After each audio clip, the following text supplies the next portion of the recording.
હવામાન નિષ્ણાત અંબાલાલ પટેલની આગાહી છે આગામી 24 કલાક હળવાથી ભારે વરસાદી ઝાપટા પડી શકે છે। ક્યાં ક્યાં વરસાદ પડી શકે છે તો અમદાવાદ, વડોદરા, ગાંધીનગરમાં વરસાદી ઝાપટા પડી શકે છે। ઉત્તર સૌરાષ્ટ્રના કેટલાક વિસ્તારમાં વરસાદી ઝાપટા પડી શકે છે। 17 થી 19 ઓગસ્ટ દરમિયાન વાતાવરણમાં પલટો આવી શકે છે।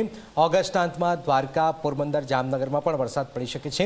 6 થી 9 સપ્ટેમ્બરે પણ વરસાદી ઝાપટા પડવાની શક્યતાઓ વ્યક્ત કરાઈ છે। આગામી 24 કલાકમાં રાજ્યના વિવિધ ભાગોમાં વરસાદ થવાની શક્યતા છે। વરસાદ મોટા પ્રમાણમાં થવાની શક્યતા છે। વરસાદી ઝાપટા પડવાની શક્યતા છે।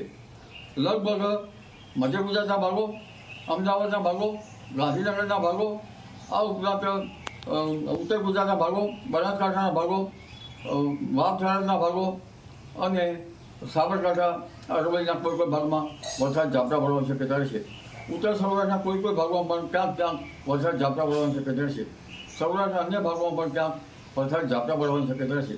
દક્ષિણ ગુજરાતના કેટલાક ભાગોમાં વરસાદ ઝાપટા પડવાની શક્યતા છે।